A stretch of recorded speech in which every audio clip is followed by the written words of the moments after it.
शेतकरी नामा यूट्यूब चॅनलमध्ये आपणा सर्वांचं स्वागत आहे। आज आपण सफर करणार आहोत उंबरखिंड आणि मृगगडाची। उंबरखिंडचा हा इतिहास हा छत्रपतींच्या जीवनातील एक सोनेरी पान आहे। छत्रपतींनी ज्या ज्या 27 लढायांमध्ये प्रत्यक्ष सहभाग घेतला त्यापैकी उंबरखिंडची लढाई ही इतिहासातील एक सोनेरी पान आहे। 2 फेब्रुवारी 1661 रोजी छत्रपती शिवाजी महाराजांनी कारतलब खान आणि स्त्री सरदार रायबागन व 30,000 फौजेचा उंबरखिंड या ठिकाणी पराभव केला। खान कोकण काबीज करण्यासाठी आंबेनाळ उंबरखिंडी मार्गे उतरणार हे महाराजांना समजताच त्यांनी स्वराज्याचे सरसेनापती नेताजी पालकरांना पुढे जाऊन छावणी टाकण्यास सांगितले। स्वराज्याचे सैन्य उंबरखिंडीच्या मार्गात दबा धरून बसले होते। खानाचे सैन्य उंबरखिंडीतून उतरले ना उतरते तोच छत्रपतींनी शिवाजी महाराजांनी खानाच्या सैन्यावर हल्ला चढविला। एका बाजूने नेताजी पालकर आणि दुसऱ्या बाजूने स्वतः शिवाजी महाराज असे कोंडीत पकडून अचानक झालेल्या हल्ल्यामुळे खानाच्या सैन्याची दानादान उडाली। खानास माघार घ्यावी लागली। या लढाईची वैशिष्ट्य असे की कमी सैन्याने प्रचंड शत्रूचा गनिमी काव्याने पराभव केला। छत्रपती शिवाजी महाराजांनी स्वतः एकूण 27 महत्त्वपूर्ण लढायांमध्ये भाग घेतला, त्यापैकी ही एक लढाई होती। त्या ठिकाणी हे एक स्मारक उभे करण्यात आलेले आहे। त्या उंबरखिंडीला प्रत्येक शिवछत्रपतींच्या सैनिकांनी भेट देणे अत्यंत आवश्यक आहे। आणि हा इतिहास, हा दैदिप्यमान इतिहास, ती समरभूमी ज्या ठिकाणी छत्रपतींनी प्रत्यक्ष सहभाग घेतला त्या भूमीला पदस्पर्श करणे हे प्रत्येक छत्रपती प्रेमींचे आद्य कर्तव्य आहे। आणि मग तिथून आपण निघतो ते मृगगडाकडे। खोपोली मार्गे मृगगड हा 30 किलोमीटर अंतर आहे। गाडीने आपण एक अर्धा तासाच्या अंतरावर त्या ठिकाणी पोहोचतो। वाटेतील उंबरपाडा या ठिकाणी या फाट्यावरून आतमध्ये भेलीव सावे या गावाच्या पायथ्याशी पोहोचतो। खरं तर मृगगडाची चढाई या ठिकाणी त्या मंदिराच्या भेलीव सावे गावच्या मंदिराच्या डाव्या बाजूने एक पाऊलवाट सुरू होते। त्या पाऊल वाटेने आपल्याला पुढे जावे लागते। त्या भेलीव सावे गावाच्या पायथ्याशीच एक छोटंसं हॉटेल आहे। त्या हॉटेलमध्ये तुमच्या आलेल्या सर्व पर्यटकांची आणि पर्यटकांच्या गाडीची नोंद त्या ठिकाणी ठेवली जाते। ज्यावेळेस तुम्ही त्या हॉटेलमध्ये विश्रांतीसाठी, हॉटेलमध्ये चहा पाण्यासाठी थांबता त्यावेळेस त्या परिसरातील 3 कुत्री तुमच्या समवेत येतात। त्या ठिकाणी तुम्ही जर त्यांना सुरुवातीला जर बिस्किट दिली तर ती जी 3 कुत्री आहेत ती वाटाड्याचं काम करतात आणि ती आपल्यासोबत चालायला सुरुवात करतात। चालत असताना एक सुंदर असा अनुभव आपल्याला येत असतो। आजूबाजूला असणारं जे निसर्ग सौंदर्य, आडवाटा, वाटा, पाऊलवाटा, काट्याकुट्यांच्या वाटा, नागमोडी वळणाच्या वाटा आपल्याला लागतात। आणि तसं तर हा जो प्रवास आहे हा प्रवास हा काटेरी वाट्यातून जाणारा प्रवास जंगलातून जातो। त्यामुळं तुम्हाला उन्हाचा त्रास त्या ठिकाणी होत नाही। आणि मग तुम्ही चालत असताना वेगवेगळ्या प्रकारच्या वनस्पती आपल्या डोळ्यासमोर येतात। खरं तर जात असताना तुमच्या पायामध्ये चांगल्या प्रकारचे बूट असणं आवश्यक आहे। हातात एक काठी की जी तुम्हाला गडावर चढत असताना आणि गडावर उतरत असताना तुम्हाला उपयोगी पडेल। भक्कम अशी काठी असावी। त्या जंगलात मिळणारी काठी शक्यतो तुम्ही वापरू नका, कदाचित त्या काठ्या कुजलेल्या असतात आणि ज्यावेळेस तुम्ही त्याच्यावर भार देण्याचा प्रयत्न कराल त्यावेळेस त्या मोडण्याचा संभव असतो। म्हणून बरोबर जातानाच तुम्ही एक चांगली भक्कम अशी काठी बरोबर घ्या, पायामध्ये चांगले बूट घाला, डोक्यामध्ये टोपी असावी आणि एक दक्षता मात्र तुम्हाला चालताना अवश्य तुम्ही घ्यावी की त्या ठिकाणी काटेरी वनस्पती आहेत, जंगलातून तुम्हाला जावं लागतं। करवंदीच्या जाळ्या आहेत, कदाचित त्या जाळ्यातील एखादा काटा तुमच्या डोळ्यामध्ये टोचू शकतो। म्हणून तुम्हाला अत्यंत सावधतेने जंगलाच्या पायवाटेतून पुढे जावं लागतं। तुमच्याबरोबर सतत मार्ग दाखवणारे ते तुमच्याबरोबर आलेली जी 3 कुत्री असतात ती कुत्री बरोबर तुम्हाला मार्गक्रम दाखवत असतात। परंतु त्याचबरोबर जागोजागी मृगगडाकडे अशा प्रकारच्या छोट्या छोट्या पाट्या तेथील झाडांवर लावलेल्या आहेत. त्या पाट्या आणि त्याचबरोबर काही पर्यटकांनी, काही हौसी पर्यटकांनी जागोजागी लाल गुलाबी रेबिनी झाडाला बांधलेल्या आहेत. त्याच्यावरून तुम्हाला मार्गक्रम करत करत करत पुढं जावं लागतं आणि त्या पद्धतीने तुम्ही मृगगडाकडे मृगगडाकडे हळूहळू वरती चढत जाता. खरं तर हा गड हा एक टेहळणी गड म्हणून प्रख्यात आहे. त्या गडाचा वापर टेहळणीसाठी केला असावा. अत्यंत मध्यावर असा हा मृगगड शत्रूवर टेहळणी करण्यासाठी, शत्रूवर पाळत ठेवण्यासाठी या ठिकाणी वापरात आला असावा, अशा प्रकारचं त्या ठिकाणचा इतिहास सांगतो. या गडाविषयी आणि उंबरखिंडीच्या इतिहासाविषयी हौसी पर्यटक डॉक्टर संदीप चव्हाण यांच्याकडून आपण या इतिहासाची काही माहिती घेऊया. आपण आता सध्या मृगगड नावाच्या किल्ल्यावर आहोत. हा अत्यंत दुर्गम भागातला किल्ला आहे. खंडाळा घाटाच्या मागच्या बाजूची हा पूर्ण परिसर खंडाळा घाटाच्या मागच्या बाजूचा आहे. यायचं म्हटलं तर आपण पुण्यावरून किंवा मुंबईवरून यायचं म्हटलं तर खोपोलीला यायचं. खोपोलीवरून एक 20 किलोमीटरच्या अंतरावरती उंबरखिंड म्हणून एक स्मारक लागतं. उंबरखिंड जे स्मारक आहे शिवाजी महाराजांच्या लढाईचं शौर्याचं प्रतीक म्हणून ते स्मारक आहे. जो शाहिस्ते खानाचा सरदार होता, त्या सरदारच्या 25-30 हजार त्याची फौज होती आणि त्याला कुरवंडा घाटामध्ये गनिमी काव्याने शिवाजी महाराजांच्या 500 घोड्यांनी मिळून धेर केलं आणि त्याचं स्मारक म्हणून उंबरखिंड नावाचं स्मारक आहे. खोपोलीवरून पालीकडे जाताना उंबरखिंड नावाचा असा एक बोर्ड लागतो. तिथून 2-3 किलोमीटर आतच ते स्मारक आहे. आणि तसंच परत पाली रोडवरती आलो, खोपोली पाली रोडवरती आलो की पुढे 10-15 किलोमीटरवरती परळे नावाचं गाव आहे. परळे असं. आणि तिथून आत आलं की 10-12 किलोमीटर आत जांभूळपाडा म्हणून असं गाव आहे. तिथून पुढे आत भेलीव नावाचं गाव आहे. भेलीव गाव हे किल्ल्याचं पायथा आहे. तिथून पुढे एक तासाभरात आपण वरती येतो. कातळात कोरलेल्या पायऱ्यात, कातळातली चढाई आहे. महत्वाचं म्हणजे या किल्ल्यावरती अजिबात कुठल्याही प्रकारची घाण, प्लास्टिकच्या बाटल्या अशा सगळ्या गोष्टी आपल्याला दिसत नाहीत.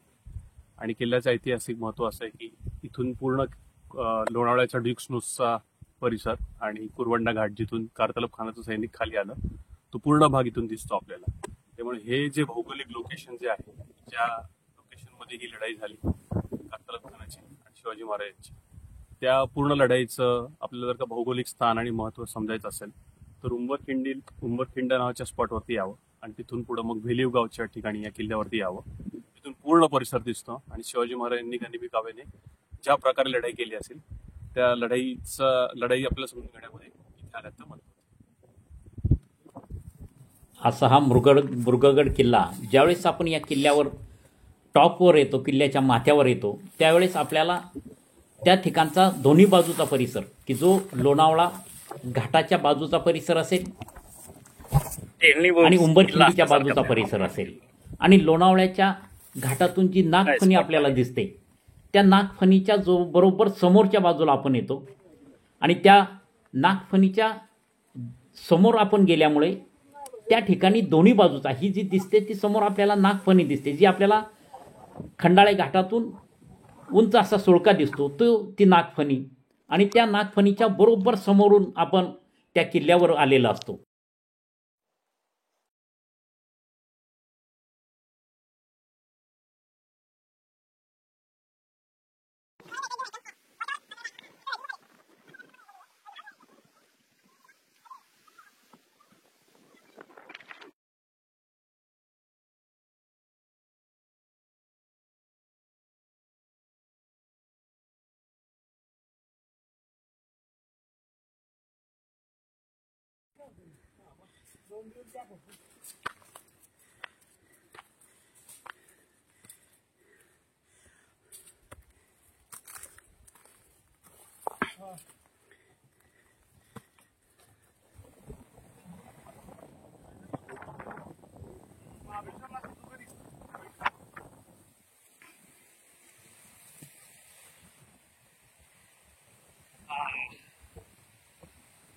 जबरदस्त खबर दिसते खाली. संग्राम वरची स्पॉट आहे, गाव पण दिसत नाही. 3 महाबळेश्वरला 3 गाव पण हे पण खाली गाव पण दिसत नाही, काहीच नाही. या ठिकाणी किती कष्टाने वरती चढत असतील. खरं तर हा कातळातून हा जो रस्ता जातो, हा रस्त्यावर ह्या डोंगरावर चढण्याचा एक वेगळाच असा आनंद आपल्याला मिळत असतो. दगडावर झाडांवर आधार घेत आपण हळूहळू पावलं टाकत गडाच्या दिशेने निघतो. आपल्याबरोबरी जे वाटाडे आलेले असतात ते आपली साथ सोडत नाहीत. ते बरोबर आपल्याला त्या वाटेवरून आपल्याबरोबर सातत्यानं बरोबर येतात. खरं तर कुत्रा हा प्राणी अत्यंत प्रामाणिक. आपण एक 2-4 बिस्किटं त्यांना देतो. 2 बिस्किटाच्या पुढे त्यांच्या देखता आपण पिशवीमध्ये टाकतो आणि ते बरोबर आपल्याबरोबर येतात. हा जो रस्ता दिसतोय तो बरोबर किल्ल्याच्या मधोमध येतो आणि मग इथून तुमची खरी कसब किंवा तुमची खरी ताकद किंवा तुमचं कौशल्य या ठिकाणी पणाला लागतं. 2 डोंगराच्या भेगेच्या मध्ये एक दोर बांधलेला आहे आणि त्या दोराला धरून तुम्हाला वरती त्या भेगेतून वरती चढावं लागतं. परंतु तुम्ही जर भोवताली बघितलं तर विहंगम असं दृश्य दिसतं. खूप उंचावर तुम्ही येता. उंचावर आल्यानंतर तुम्हाला जो परिसर तुम्ही निहाळता ते परिसर पाहत असताना निश्चितपणे तुमच्या मनाला आनंद होतो.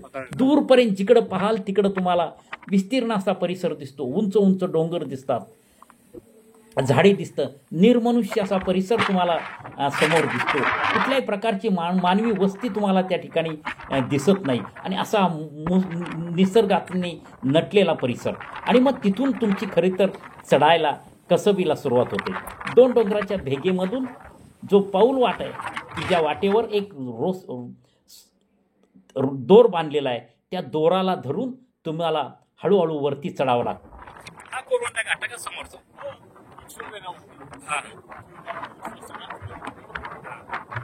आपल्याला ती नागफणी दिसते तिकडून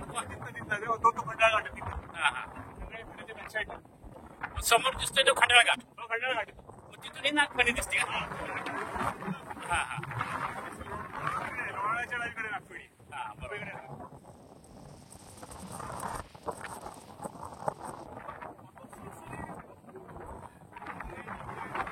म्हणजे हे नागफणीच्या सरळ हा लागतो.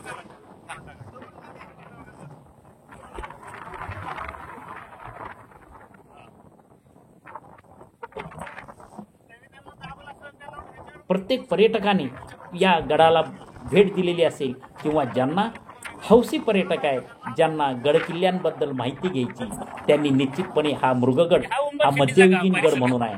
या गडावर चढल्यानंतर या ठिकाणी तुम्हाला एक माहितीचा बोर्ड लागतो. खरं तर कोकणात उतरल्यानंतर सह्याद्रीच्या मुख्य रांगेमध्ये असणारा हा किल्ले मृगगड, तालुका सुधागड, जिल्हा रायगडमधील हा मृगगड निश्चितपणे पर्यटकांना एक प्रकारे आकर्षण करणारा, हौसी गिर्यारोहकांना एक प्रकारे खुणावणारा असा आहे. ज्यावेळेस तुम्ही माथ्यावर येता त्यावेळेस समोर दगडामध्ये कातळामध्ये खोदलेल्या पायऱ्या आहेत. त्या पायऱ्यांवरून सरळ अगदी भिंतीसारखं वर तुम्हाला चढावं लागतं. एका बाजूला तुम्हाला आधारासाठी या ठिकाणी रस्सी बांधलेली आहे, दोर बांधलेला आहे, वायर रूप बांधलेला आहे. त्याचा आधार घेत आपण वरती जातो. हा समोर दिसतोय तो नागफणी. ज्यावेळेस कोकण काबीज करायला करतलब खान वस्त्री सरदार रायबागन ज्यावेळेस या ठिकाणी आल्या, हा उंबरखिंडीचा परिसर समोर दिसतंय ती आपल्याला उंबरखिंड आहे. त्या उंबरखिंडीमध्येच छत्रपतींनी या 30,000 सैन्यावर अचानक असा गनिमी हल्ला केलेला होता. आणि मग सैरभैर झालेलं हे सर्व सैन्य त्यावेळेस आणि त्याच्या जो सरदार आहे करतलब खान वस्त्री सरदार रायबागन हे शरण आले होते. आणि मग मोठ्या प्रमाणावर त्यांच्याकडून दारुगोळा युद्ध साहित्य घेऊन छत्रपतींनी त्यांना सोडून दिलेलं होतं. आणि मग असा हा जो परिसर आहे तो इतिहासाची साक्ष देणारा तो परिसर आहे. त्या ठिकाणी निश्चितपणे प्रत्येकाने भेट तुम्ही दिली पाहिजे. प्रत्येक छत्रपतीवर प्रेम करणाऱ्या, प्रत्येकाने इतिहासाची माहिती घेणाऱ्या, इतिहासाबद्दल औत्सुक्य असणाऱ्या प्रत्येकाने एक दिवसाचे हे पर्यटन आहे. पुण्यावरून तुम्हाला 1-1.5 तासामध्ये खोपोली येथे जाता येतं. तिथून 30 किलोमीटर अंतरावर भेलीव गाव आहे. त्याच्या पायथ्यापासून या गडावर आपल्याला चढायला प्रारंभ करता येतो. अत्यंत मनाला आनंद देणारा रोमांचकारी असा हा क्षण आहे. ज्यावेळेस तुमच्याबरोबर ती प्रामाणिक अशी ती दोन प्राणी, दोन कुत्री तुमच्याबरोबर असतात, ती तुमची साथ सोडत नाहीत. ती जोपर्यंत तुम्ही त्यांना प्रेम देताय, जोपर्यंत तुम्ही त्यांना बरोबर घेऊन चालताय, ती तुम्हाला वाट दाखवत असतात. अगदी शेवटपर्यंत, अगदी तुम्ही सुरुवातीपासून त्यांना बरोबर घेऊन अगदी शेवट परत तुमच्या गाडीपर्यंत येईपर्यंत ती तुमची साथ देतात आणि तुम्हाला रस्ता दाखवतात. खरं तर अत्यंत निसरडा असा रस्ता, अत्यंत निमुळता असा रस्ता, खडकाच्या भेगीमध्ये पाय ठेवून अत्यंत एका बाजूला हजारो फूट खोल दरी असते आणि एका बाजूला तुम्हाला डोंगराच्या बाजूला एक बांधलेला दोर आहे, त्या दोराला धरून तुम्हाला वरती जावं लागतं. परंतु तुम्ही ज्यावेळेस ते साहस करता त्यावेळेस निश्चितपणे रोमांच तुमच्या शरीरामध्ये उठतात आणि सरळ असा हा मृगगड किल्ला तुम्ही हळूहळू वर पायऱ्यांच्या टप्प्यातून वरती चढत जाता. वरती गेल्यानंतर काही इतिहासाची साक्ष तुम्हाला दिसते. त्या काळातील काही बांधकाम तुम्हाला त्या ठिकाणी दिसतं. आत्ता जे भग्नावस्थेमध्ये जरी बांधकाम असलं तरी तेथील जो दगड आहे, तो प्रत्येक चिरा आहे, तो तुम्हाला इतिहास सांगत असतो. तो तुम्हाला ते इतिहासाची साक्ष तुम्हाला सांगत असते. त्या ठिकाणी वरती गडावर गेल्यानंतर पाहिलं तर तसं बांधकाम काही शिल्लक नाही, परंतु काही इतिहासाच्या पाऊलखुणा तुम्हाला त्या ठिकाणी दिसत असतात. त्या ठिकाणी वरती गेल्यानंतर महिषासूर मर्दिनीचं एक मंदिर आहे. सुरुवातीला तुम्हाला त्या ठिकाणी ते मंदिर दिसतं. त्या मंदिर दर्शन घेऊन त्या ठिकाणी जर तुम्ही काही काळ विश्रांती घेतली, त्या ठिकाणी तुम्ही जर 2 मिनटं 5 मिनटं त्या ठिकाणी जर तुम्ही आराम केला, बसलात, तर तो परिसर तुम्हाला सगळा निहाळता येतं. हे समोर दिसतंय ते महिषासूर मर्दिनीचं हे एक छोटंसं मंदिर आहे. पुरातन अशी ही देवी आपल्याला त्या ठिकाणी मूर्ती, तिला आपल्याला त्या महिषासूर मर्दिनीचं रूप आपल्याला ठिकठिकाणी मूर्ती या ठिकाणी आपल्याला या ठिकाणी दिसते. समोर महादेवाची पिंड आहे. किल्ल्यावर माथ्यावर गेल्यानंतर आपल्याला इतिहासाच्या काही पाऊलखुणा किंवा काही गोष्टी या ठिकाणी नजरेस पडतात.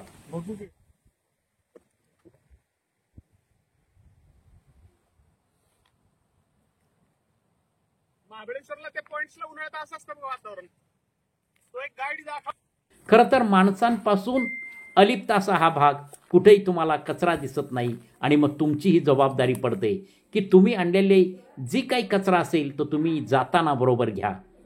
त्या ठिकाणी माथ्यावरून खालून आपल्याला जो भगवं निशाण दिसतं की जो किल्ल्याची साक्ष देतं, त्या भगवं निशाण ज्यावेळेस आपण आपल्या नजरेस पडतं त्यावेळेस आपला ऊर अभिमानानं भरून येतो. खरं तर अशी भटकंती करण्यासाठी तुम्हाला तुमचं शरीर साथ देत असलं पाहिजे. तुम्ही सदृढ असला पाहिजेत. तुम्हाला कुठेही फ्रॅक्चर नसलं पाहिजे.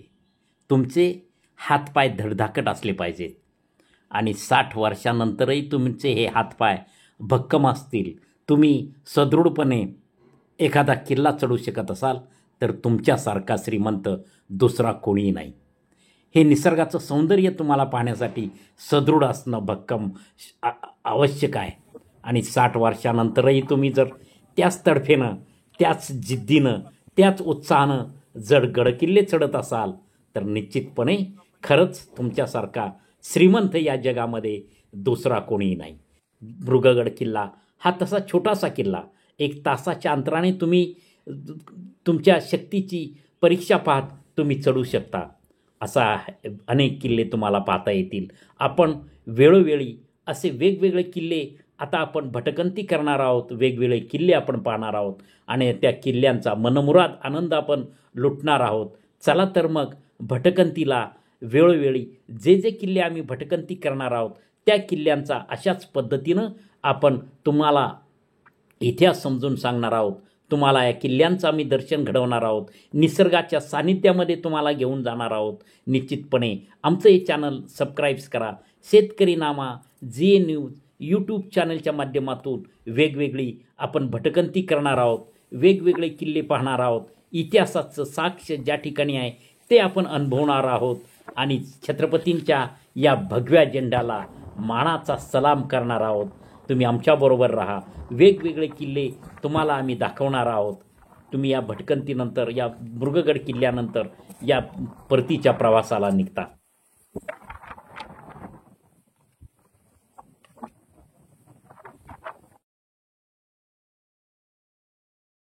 परतीचा प्रवास करत असतानाही तुम्हाला अत्यंत सावधतेनं मार्गक्रमण करावं लागतं.